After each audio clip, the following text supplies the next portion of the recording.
ओम शांति। 26 फरवरी 2025 प्रातः मुरली। ओम शांति। बाप दादा मधुबन। सुनते हैं आज की साकार मुरली। आज शिव बाबा बोले, मीठे बच्चे, तुम्हें अपार खुशी होनी चाहिए कि हम अभी पुराना कपड़ा छोड़ घर जाएंगे। घर जाएंगे, फिर नया कपड़ा नई दुनिया में लेंगे। कौन से घर जाएंगे? अपने घर परम धाम शांति धाम जाएंगे। फिर नया कपड़ा माना नया शरीर, नई दुनिया स्वर्ग में लेंगे। अच्छा, आज का प्रश्न है, ड्रामा का कौन सा राज अति सूक्ष्म समझने का है? ड्रामा का कौन सा राज अति सूक्ष्म समझने का है? उत्तर है, यह ड्रामा जो मिसल चलता रहता है, टिक टिक होती रहती है, जिसकी जो एक्ट चली वह फिर हूबहू 5000 वर्ष के बाद रिपीट होगी। यह राज बहुत सूक्ष्म समझने का है। जो बच्चे इस राज को यथार्थ नहीं समझते तो कह देते ड्रामा में होगा तो पुरुषार्थ कर लेंगे। वह बाबा कहते उच्च पद पा नहीं सकते, है ना। जो बाबा कहते ड्रामा को समझते हैं कि ड्रामा में होगा तो पुरुषार्थ कर लेंगे, वह बाबा कहते ऊंचा पद नहीं पा सकते। अच्छा, ओम शांति। ओम शांति। सुनते हैं मुरली को विस्तार से। बच्चों को बाप की पहचान मिली, फिर बाप से वर्षा लेना है और पावन बनना है। कहते भी हैं, हे पतित पावन, आकर हमको पावन बनाओ, क्योंकि समझते हैं हम पतित बुद्धि हैं। बुद्धि भी कहती है, यह पतित आयरन एजेड दुनिया है। नई दुनिया को सतो प्रधान, पुरानी दुनिया को तमो प्रधान कहा जाता है। तुम बच्चों को अभी बाप मिला है, भक्तों को भगवान मिला है। कहते भी हैं, भक्ति के बाद भगवान आकर भक्ति का फल देते हैं, क्योंकि मेहनत करते हैं तो फल भी मांगते हैं।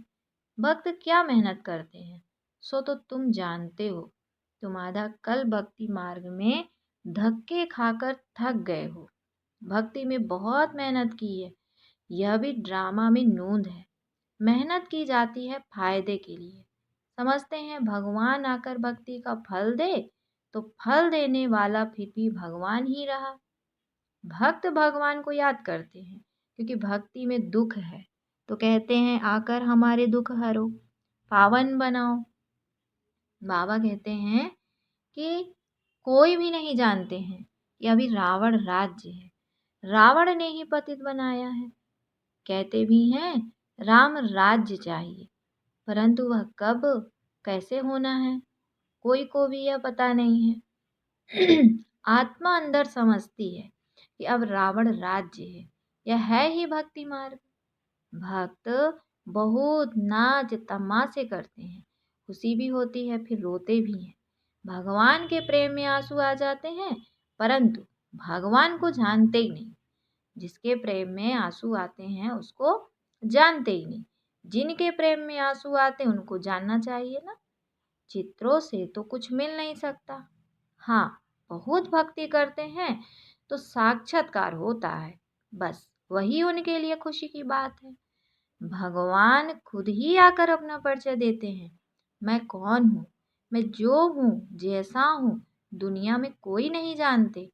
तुम्हारे में जो बाबा कहते हैं उनमें भी कोई पक्के हैं, कोई कच्चे हैं। देह अभिमान टूटने में ही मेहनत लगती है, देह ही अभिमानी बनना पड़े। बाबा कहते हैं, तुम आत्मा हो, तुम 84 जन्म भोग तमो प्रधान बनी हो। अभी आत्मा को तीसरा नेत्र मिला है, आत्मा समझ रही है। तुम बच्चों को सारे सृष्टि चक्र का नॉलेज बाप देते हैं। बाप नॉलेज फुल है तो बच्चों को भी नॉलेज देते हैं। कोई पूछे, सिर्फ तुम ही 84 जन्म लेते हो? बोलो, हाँ, हमारे में कोई 84, कोई 82 जन्म लेते हैं। बहुत में बहुत 84 जन्म ही लेते हैं। 84 जन्म उनके हैं जो शुरू में आते हैं, जो अच्छी रीति पढ़कर ऊंचा पद पाते हैं वह जल्दी आएंगे, माला में नजदीक पिरोए जाएंगे। जैसे नया घर बनता है तो दिल में आता है जल्दी बन जाए तो हम जाकर बैठें। तुम बच्चों को भी खुशी होनी चाहिए कि अभी हमको यह पुराने कपड़े छोड़ नए लेने हैं। नाटक में एक्टर्स घंटा आधा पहले से ही घड़ी को देखते रहते हैं। पूरा टाइम हो तो घर जाए, वह टाइम आ जाता है। तुम बच्चों के लिए बेहद की घड़ी है। तुम जानते हो, जब कर्मातीत अवस्था को पाएंगे तो फिर यहाँ रहेंगे नहीं। कर्मातीत बनने के लिए भी याद में रहना पड़े, बड़ी मेहनत है। नई दुनिया में तुम जाते हो, फिर एक एक जन्म में कला कम होती जाती है। नए मकान में 6 मास बैठो तो कुछ न कुछ दाग आदि हो जाते हैं ना, थोड़ा फर्क पड़ जाता है। तो बाबा कहते हैं वहां नई दुनिया में भी कोई तो पहले आएंगे, कोई थोड़ी देरी से आएंगे। पहले जो आएंगे उनको कहेंगे सतो प्रधान। फिर आहिस्ते आहिस्ते कला कम हो जाती है।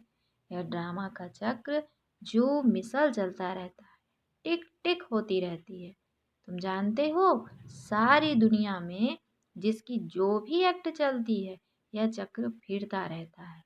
यह बड़ी सूक्ष्म बातें हैं समझने की। बाप अनुभव से सुनाते हैं।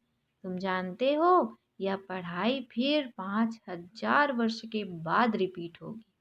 यह बना बनाया खेल है। इस चक्र का किसको पता नहीं है।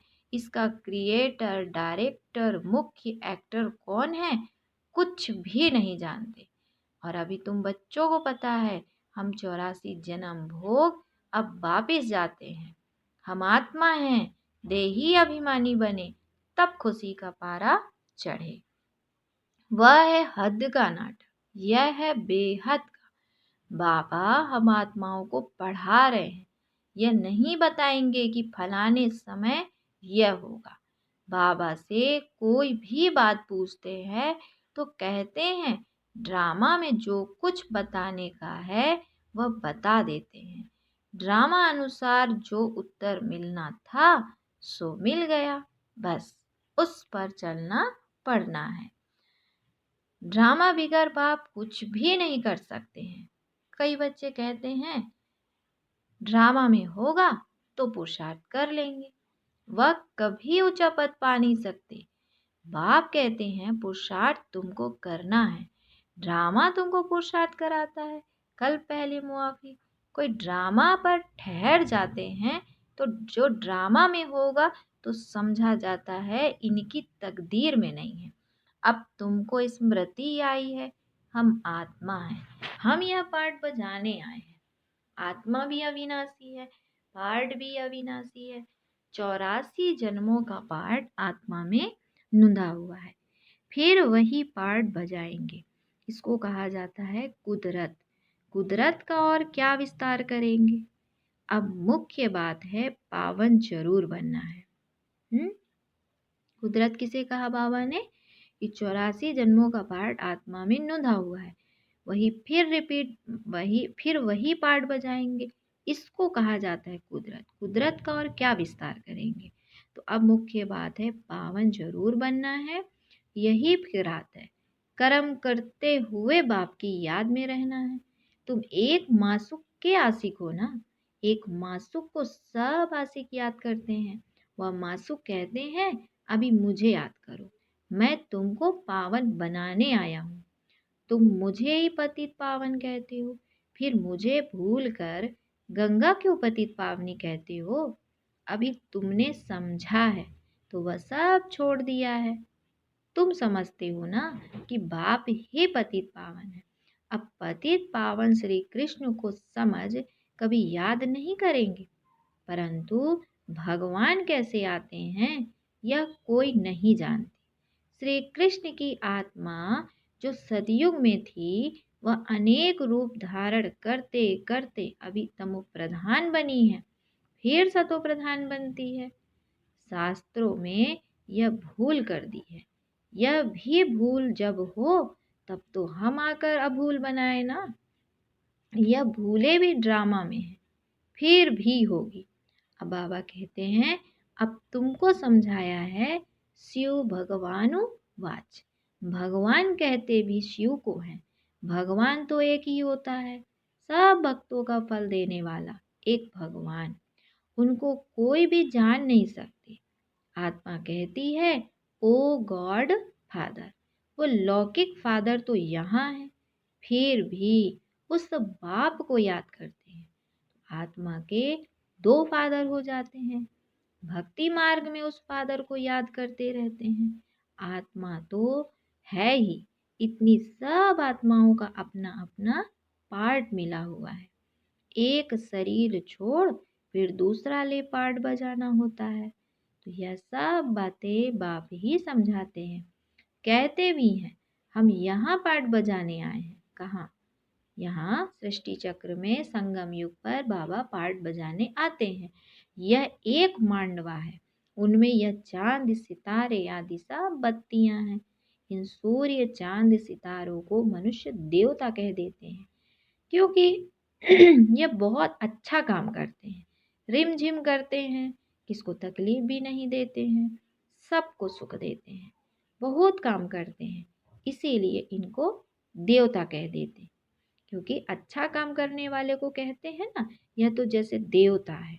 अब वास्तव में देवताएं तो सतयुग में थे, सब सुख देने वाले थे, सबकी प्रीत थी, इसीलिए देवताओं से उनकी भेंट की जाती है। देवताओं के गुण भी गाए जाते हैं, उन्हों के आगे जाकर गाते हैं, हम निर्गुण हारे में कोई गुण नाही, आप ही तरस परोई।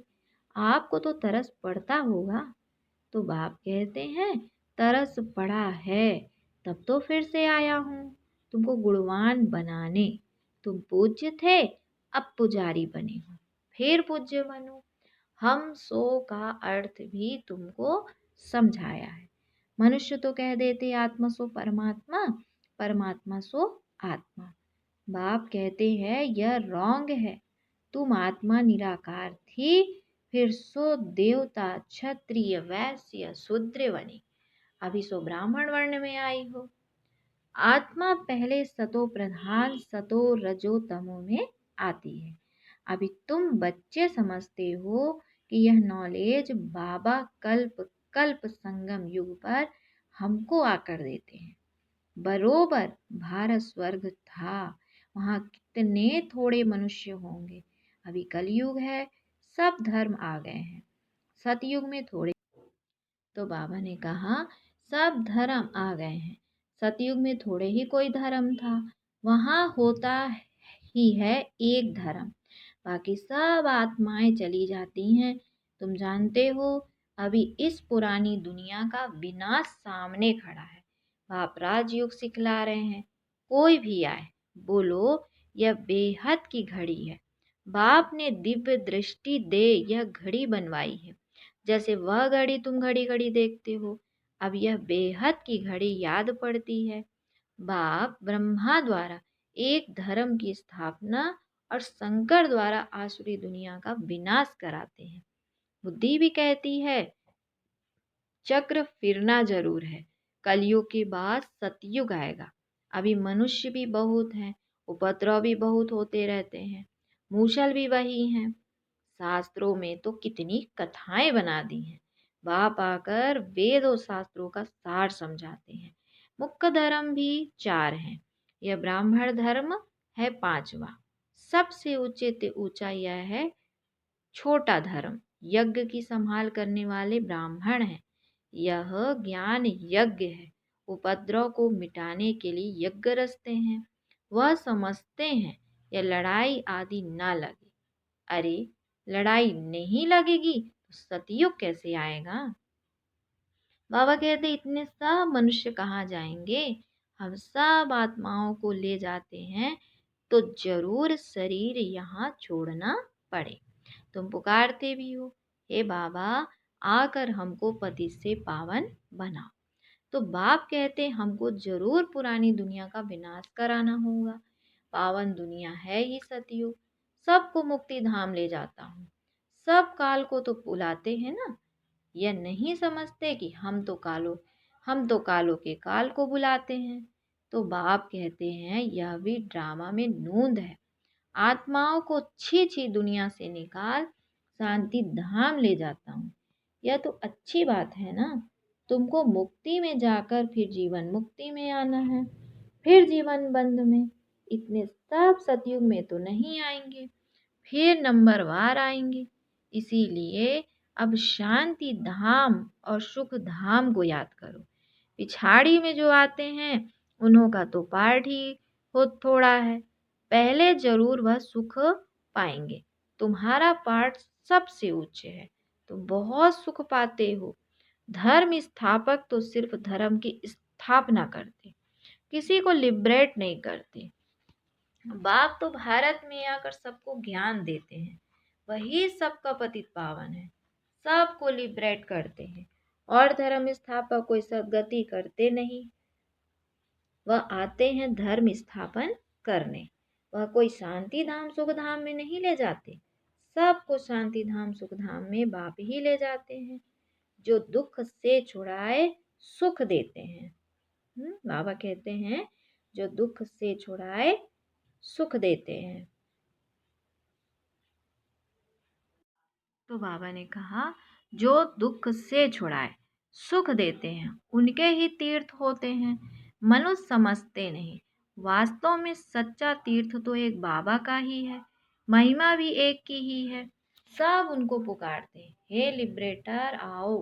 भारत ही सच्चा तीर्थ है, जहाँ बाप आकर सबको मुक्ति जीवन मुक्ति देते हैं। तो बाबा ने कहा तो तुम फिर भक्ति मार्ग में उनके बड़े बड़े मंदिर बनाते हो, हीरे जवाहरों के मंदिर बनाते हो। सोमनाथ का मंदिर कितना खूबसूरत बनाते हैं।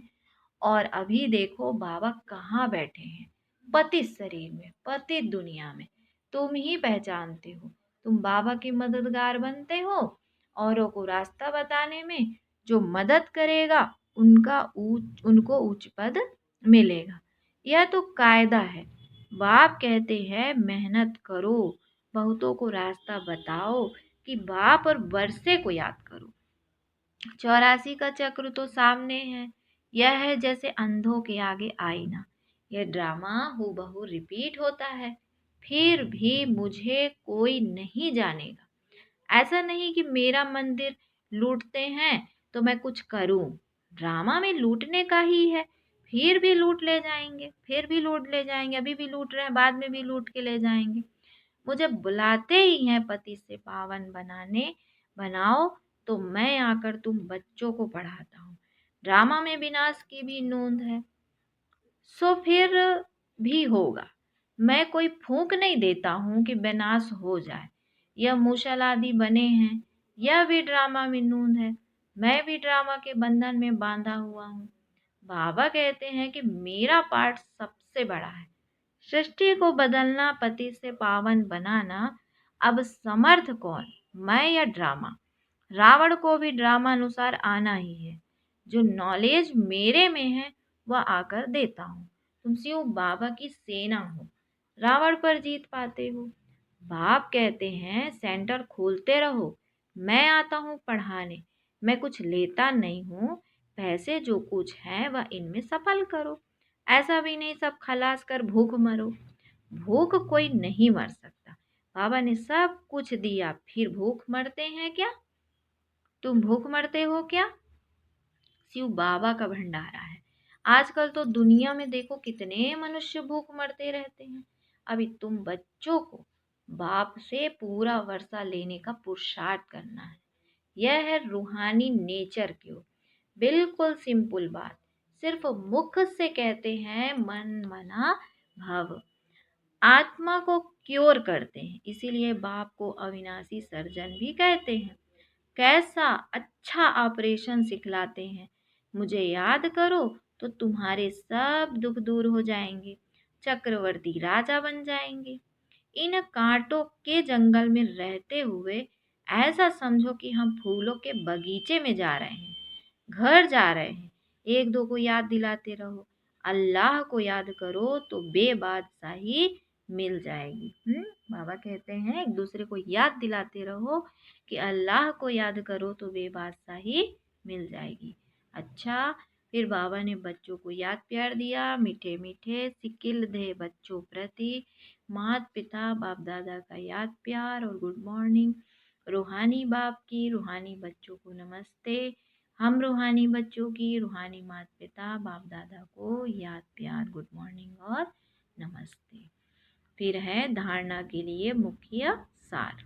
आज बाबा बोले उच्च पद पाने के लिए बाप का पूरा पूरा मददगार बनना है, अंधों को रास्ता दिखाना है, बेहद की घड़ी को सदा याद रखना है। दूसरा पॉइंट है यज्ञ की संभाल करने के लिए सच्चा सच्चा ब्राह्मण बनना है। पैसे आदि जो हैं उन्हें सफल कर बाप से पूरा पूरा वर्षा लेना है। फिर बाबा ने बच्चों को वरदान दिया मन मना भव की विधि द्वारा बंधनों के बीज को समाप्त करने वाले नष्टो मोहा स्मृति स्वरूप भव। मन मना भव की विधि द्वारा बंधनों के बीज को समाप्त करने वाले नष्टो मोहा स्मृति स्वरूप भव।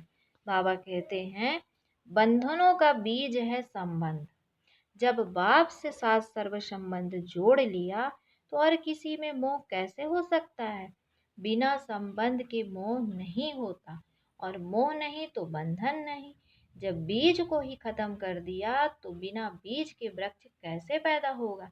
यदि अभी तक बंधन है तो सिद्ध है कि कुछ तोड़ा है कुछ जोड़ा है।